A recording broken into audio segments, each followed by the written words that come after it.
Oh, what a day! What a lovely day!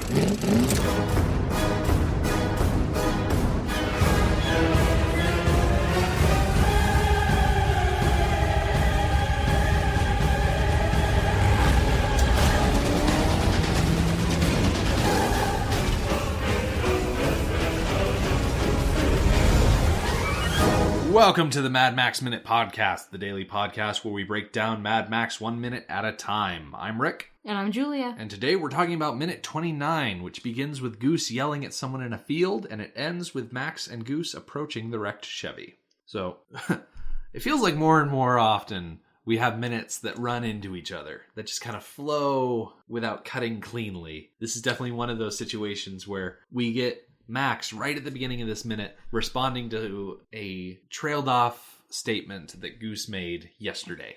Yes. So we just start off this minute with Max saying, yep, because they're looking out the window at this person without pants on running into a field. And as we see this figure over Goose's shoulder, we get a reverse shot on Max and Goose. And they're just following this person with their eyes. And both of them are just turning in perfect sequence with each other. Yes, with confusion. Yeah. On their faces. Because it's not something they see every day, I'm sure. No, and it's the first hint, and I don't think they're getting the hint, it's the first hint of what they're going to come upon when they finally reach the scene. Right. They seem to be, well, Goose in particular, seems to be taking it still quite lightly. Oh, absolutely. Not understanding the reason why he's running away is because he has been recently quite victimized. Yeah. Assaulted in some way. Yes, and so we get to see this person, Lair. Goose, he's such an idiot sometimes. So we get to see a reverse shot of Lair running through a field without pants on. Yep. And then Goose starts shouting at him to, stop. Yeah. Stop running away. Right. Which, of course, it's what cops do. They don't want people running away from them because it makes their job harder. But as they come to a stop, Goose is still shouting, and then he gets on the radio and starts, calling him names. Yes. It felt very middle school. Yeah. Before we get into talking about the names that Goose calls Lair, there are a couple of questions that are raised as Lair is running through the field. The first and most obvious question of why he's alone is answered later this minute. But the second question that comes up is, where are his pants and where does he think he's going? And I'm not sure if I necessarily want to know exactly what the answer is to those questions, but it's really understandable why Max and Goose were so confused. Because I'm kind of confused at this situation of Lair running away, seemingly just out into the bush. Well, I think that to understand Lair right now, you need to understand what he's recently been through. Right, and which we don't know. We're never told explicitly what they go through. We are never told explicitly what they go through. I am fairly confident, and it's the story in my head that I go with, that they were both raped. Mm-hmm. That answers the question of where his pants are. They are torn to shreds somewhere near the Chevy. And that also answers the question of why he's running away. He has recently been brutally victimized, and he is just running away. It doesn't matter to where, doesn't matter from whom, he is just running away. Mm-hmm. Which makes a lot of sense. Yeah. And he's lucky that he is able to, because she is not. Yeah, I think it's easy to look at the situation from Max and Goose's perspective. Right, they have no idea. By it. Yeah, they have no idea. This is the first hint of what they are coming up upon. Right. And they don't understand it. They don't take the hint that this is going to be quite a brutal scene. Yeah. So Goose, with all of the sensitivity that he's able to muster, I'm sure. All the sensitivity of a goose? Yeah. He stops yelling on the radio long enough to look over at Max and call this guy a turkey. He jumps up on the radio again and says, "Hey, fella, you're a turkey." And so this stood out in my mind. This Goose, as a man named after a bird, calling another man a bird as some sort of insult. And I'm like, pot, meet kettle. Yeah, right? Kettle, meet pot. But also it raised a question in my mind about the use of the phrase turkey in Australia. And so I went to the number one place I always go to when I'm looking for slang is Urban Dictionary, which was not hugely helpful in this situation because Urban Dictionary is so America-centric. Mm-hmm. I'm sure there's a better word than America-centric. I'm pretty sure I just made that up. Anyway, not the point. So after a couple of entries about the country of Turkey, there is an entry specifically for the phrase Turkey, which talks a lot about how it was used largely in the 60s and 70s to denote a loser, an uncoordinated, inept, clumsy fool, or in other instances, someone who is just not with the current culture and slang or is just generally uncool. That does seem to apply because in Lair's running away, he did fall down a couple of times. Yeah. This is all well and good, having that information, but at the same time, the entry also notes that it was slang used primarily by urban-dwelling black males. So the very opposite of Goose. Yeah, I hate to ruin the illusion for anyone that's never seen Steve Bisley in real life, or in films, or in interviews, but he's not an urban-dwelling black man. He's a very white Australian dude. Yeah. And so I went to a bunch of different sites trying to find, an example of Turkey being a specifically Australian slang term. And it's like these databases I'm looking at are just very unhelpful. But then that transitioned me off. I'm just a cavalcade of just ideas falling over, dominoing one over each other.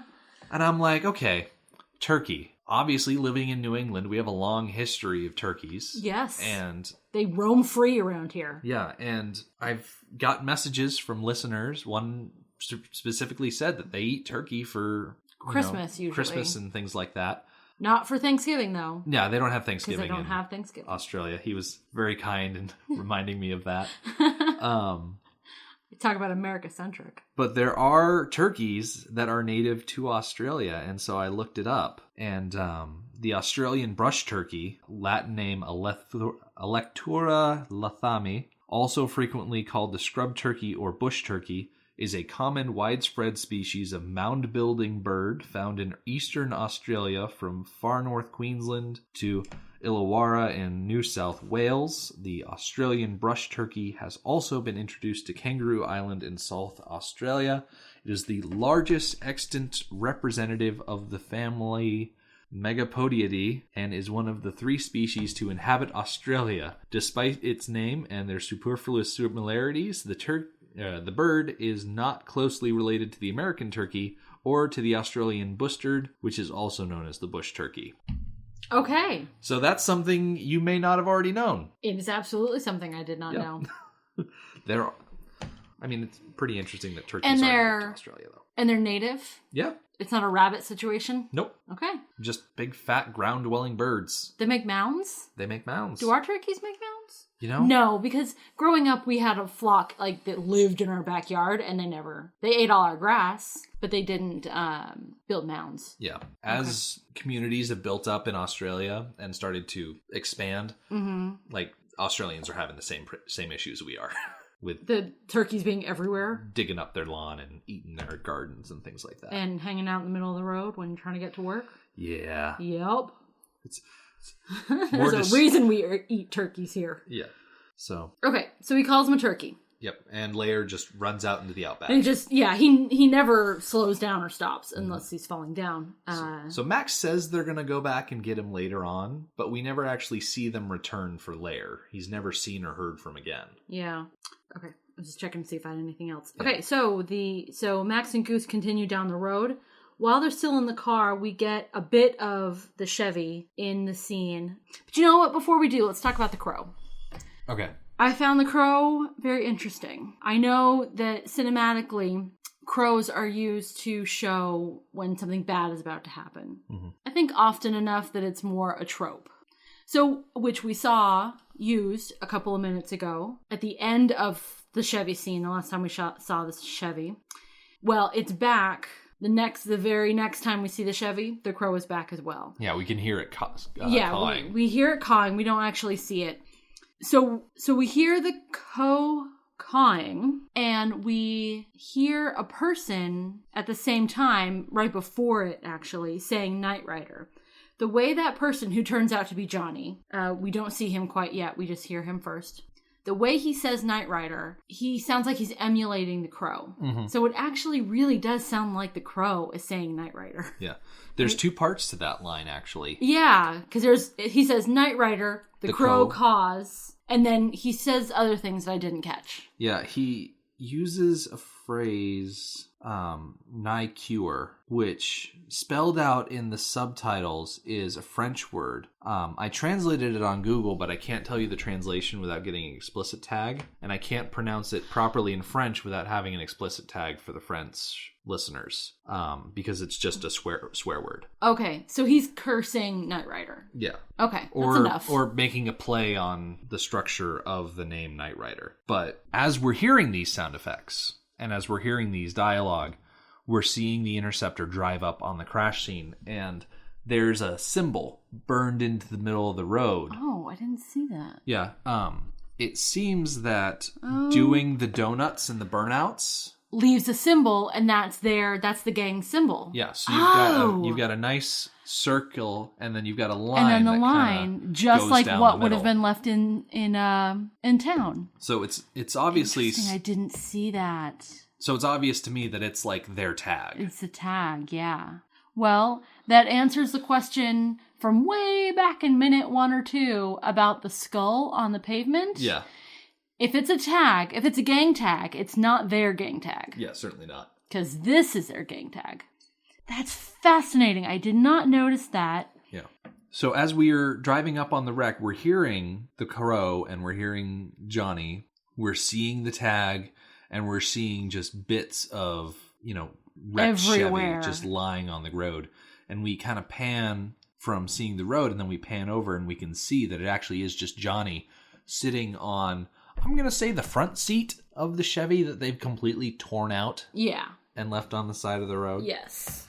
And we don't only see Johnny, but we also see the young woman in the background. She's kind of hard to spot. It's pretty quick. But I think it's important to see her as soon as possible because the very first time we see her, she is crouched, like in fetal position on the near side of the car. And almost as soon as she comes into frame, she starts crawling up into the car. Right.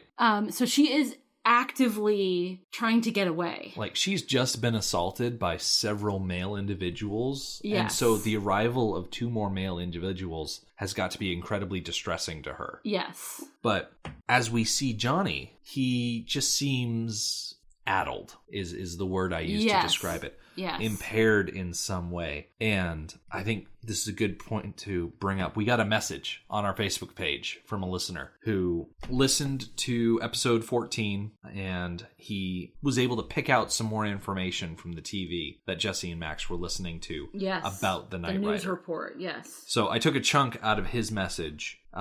He wrote us, when Jesse and Max are talking, the newsreader names the Knight Rider as Crawford Montezano and states that an unconfirmed autopsy report revealed high levels of what sounds like prohibited substance in his blood. It's hard to hear, but it's there. So first off, thank you, Matt, for getting a hold of us. That was very helpful. Yes, it was, because that's really important information to have. That we completely missed. Yes, especially here, because here, Johnny is on something. Oh, he is so on something. Like, he is, not specifically drunk on something. Because there's no bottles. There's no evidence that we can see that he's just regularly inebriated. He's got some sort of probably illicit substance. Yep. Like they noted on the radio or TV. I keep calling it radio, but it's television.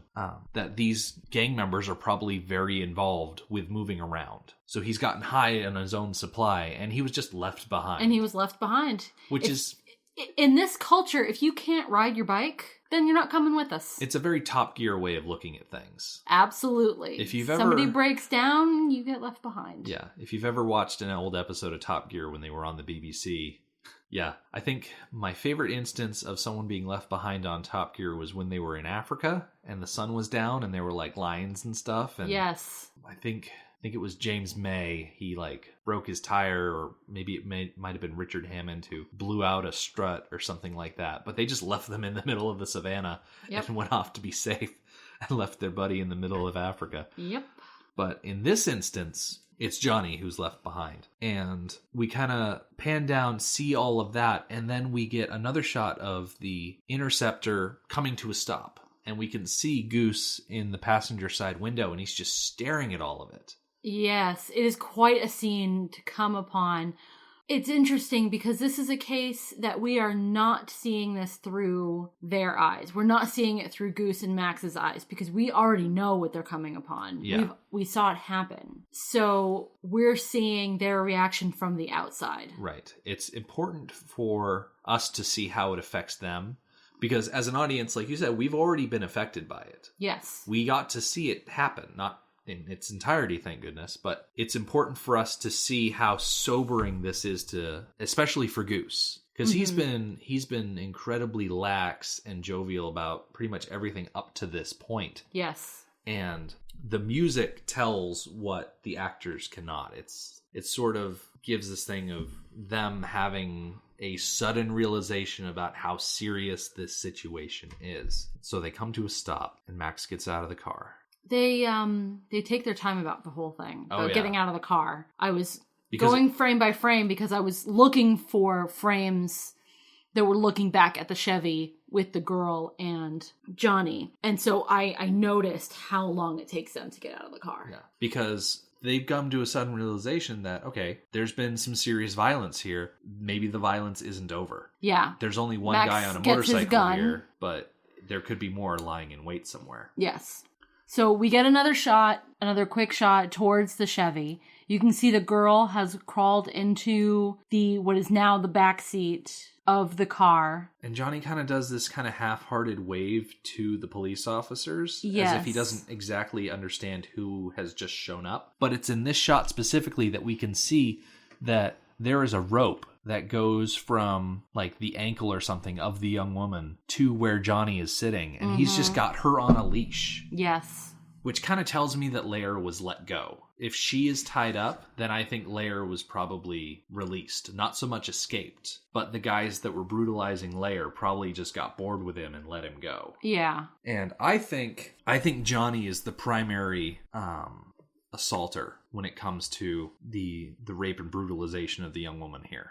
Because when they pulled her out of the car, he was the one that got a good hold on her and wouldn't let her go. Yes, and now he's the one that has her on a leash. Yeah. I agree. I think we are led to believe that it was mostly him. Yeah. So it's rough to see, especially tomorrow, because Goose is going to try and console her and get closer to her, and she's just trying to get away the entire time. Mm-hmm. But aside from the damaged state that she finds herself in, the Chevy is unbelievably torn apart. Like, no wonder they didn't show us that part, because I'll bet you they went in and did that with machinery. Yeah, because they probably had some sort of additional sledgehammer or maybe like a saw or something to get the roof almost completely off. Yeah, the front supports, side supports for the roof are gone. The thing is peeled up almost all the way. The front seat completely torn out. That's a muffler pipe,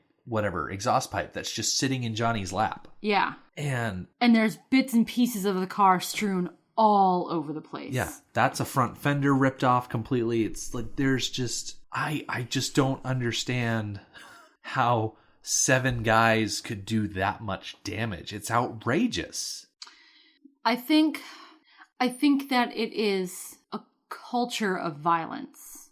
That this is what they do. And I'm hoping that this particular example is an extreme example. But I feel like the tearing apart of the car and the rape of the couple go hand in hand. Yeah. Like it's not 2 parts to one incident. It's one incident. Yeah. It's all about physical violence and sexual violence to them. One and the same. One and the same. It's all about doing harm. Yes. And they don't care whether it's to an object or a person. Right. Probably because from their perspective, they're all just objects. Yes. They're able to have that sociopathic mindset of that other people aren't real people. Exactly. And to be detached from the humanity part. Yeah. And it's not consolation for the characters, but it's they're lucky that Lair and the girl in the Chevy weren't torn apart like the Chevy was. Yes. That they were able to escape whole. Yes, physically, I am actually without things cut off. Kind of surprised at that, seeing the state of the Chevy and the assumptions that we've made about how they were treated. I'm surprised that they are alive. Yeah. Absolutely. Yeah. And I mean, we see down the road that they have no problem killing. That killing is certainly not an issue. They do it quite lightly. So I mean, thinking about the people that die, the people that this gang kills later on in the movie, how are these two still alive? Yeah, they're lucky to be alive. Absolutely. Yeah. And it's the scene that we're looking at. The set that has been laid out is just... It's like... It's a murder scene without the murder. Exactly. It's more affecting than the highway pileup scene that we saw earlier. Yes. When Fifi goes over to talk to Max. Because there are people being loaded into ambulances. There are cars piled up. There's a guy that's like bleeding out of his face, sitting in a car. Like, that scene is pretty horrific, but it's something that you can see on the evening news. This type of thing is something that they don't show you every day. So it's especially affecting. Yes. Just, type of thing. Yep. Something that I had noted, I think the last time we watched it through, and I didn't write it down, and now it's like slipping from my memory, so I need a minute to remember what it was. Okay, I got it. Goose and Max arriving at the scene, they are very, very, very, very lucky that the gang was gone. Right. Because the gang was in a particularly powerful position, being all riled up. Yep. And their adrenaline pumping, and they were in a particularly powerful position. Max and Goose were in a particularly vulnerable position because they had no idea what they were coming up on. They are very lucky to be alive. If they had come upon this scene and the bikers were still there, even if the bikers didn't know specifically that this was Max, that this is the person that in their own eyes killed the Knight Rider, even if they didn't know that this was the person that they wanted, the very fact that it was an interceptor of the MFP would have been enough that there would have been two cars like that on the side of the road, and I can guarantee you that Goose and Max both would be dead. Oh, absolutely. Absolute guarantee. So I don't know how long the gang has been gone. I don't think they've been gone for very long. I think that Lair ran away as soon as he was able to. And so I think that they were very freshly gone. Yeah. What's interesting... I think it's a matter of minutes that saved the lives of Max and Goose. What's interesting about how far Lair has gotten from the accident, because... He was like up the road a little bit. He got far enough up the road that we can have that long shot of the interceptor driving down the road, panning over to... That's true. The car. Yeah. So maybe more time has passed than I thought. Yeah. But that still doesn't still change the fact that, Lair was let go and then the gang probably left after they let him go. Yeah. So you think maybe within less than 10 minutes between the time the gang left and when Max and Goose 10 minutes feels about right. Yeah. It feels about right to me too. Yeah. That is not a big margin. No, it's not. Between life and death. Yeah. The movie would have been over. Yeah. Well, the whole series would have been over. It would have been like Mad Roop. Right.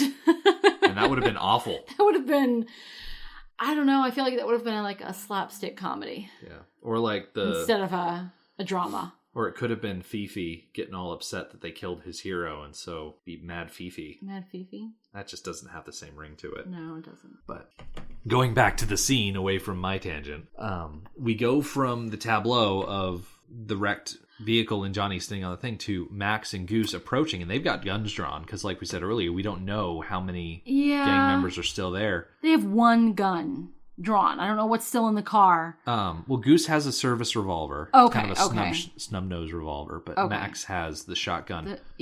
And they come up, and the first person they check on is Johnny, because he's obviously the more dangerous of the two people at the scene. And we don't actually see much after they approach just him. Walk up to him. Goose bends down like there's nothing wrong with his knee. Yeah. Going on a lighter subject. Yes. Please. I don't want to necessarily have there be a fictional in-universe slip of paper, but I want to see the medical release. I want to see what was wrong with his knee, because I'm pretty sure there's nothing wrong with his knee. No. Like, come on. It's like Steve Bisley forgot to act like he had a bad knee. Yeah. Which I want to think of him as a better actor than that. Because in every other sense, he's been a really good actor. Yeah, I gotta say, I would much rather have him focusing on being disgusted and horrified at what he's seeing than being focused on limping properly. But at the same time, I don't know. You're an actor, you can do both. Yeah, show a little range, I guess. One thing that we hear as they're walking from the Interceptor to the wreck is more stuff from the dispatcher. That's right, because she decided to talk again. From the dispatcher, we hear pursuit units in sectors 8, 9, and 10, a cyclecade of nomad bikers, a fast run out of Wee Jerusalem. Your instructions are to locate, do not engage, Sector 8 nomad bikers. Okay, so maybe not necessarily these two, but people are being sent to track down the bikers. Right. So we must have not heard when Max and Goose called in what they found. Yeah. When they are rolling up on the scene, They're it's possible probably- they could be reporting in. Or Yes. this could just be dispatcher telling the other units in the area that these bikers are still at large. Mm-hmm. Because the dispatch only has the information that they were given from whoever called it in, which could have been anyone, really. I like the assumption that it was the station master. Yeah. I'd Yeah. like to think that he did a little bit more than just stand by and watch. Mm-hmm. But yeah, there's a lot of really rough implications to this scene of just how terrible the acolytes really are. Yes. Brutal and violent. Yes. And we're going to continue talking about that tomorrow. Oh, yeah. for sure. We're definitely not done. Yeah. So just a quick little something. So they both kind of rushed to the side of Johnny. And that kind of bothered me a little bit. It didn't sit well with me. I don't think they rushed to his side in order to check on it. I think they rushed to where he was because they were able to realize that of the two people there, that he has the potential to cause trouble. So he needs to be secured. Yes. And I don't usually watch minutes ahead, more out of laziness than anything else. But this time I did because I wanted to clarify the actions that they were taking and the priorities that they were setting. Because it did bother me a little bit that they went straight to him. So what Goose is actually doing is he goes straight for the end of the rope. Right. And we don't really see that until the next minute. But here we see him going for it. In the next minute, we see him actually take possession of it. Take possession of it, yes. So he actually did see the girl and the position that she was in and that she was tied up. And he immediately took steps to take care of her. Right. And it wasn't by going to her. It was by taking care of the leash first. Right. And I really appreciate that. I didn't like the idea that she was ignored. And so she wasn't, and that makes me happy. Yeah. So after all of this, if you want to feel happy, a happy place you can go to is our website, which is madmaxminute.com. You can follow us on Twitter at madmaxminute and like us on Facebook at facebook.com/madmaxminute, where you can message us and leave us comments, and we just might mention you in a later minute. Thank you for joining us from Mad Max Minute number 29, and we'll see you tomorrow. Motorbikes and leather men, take me to the end of the dream. Hold on tight, so it's short.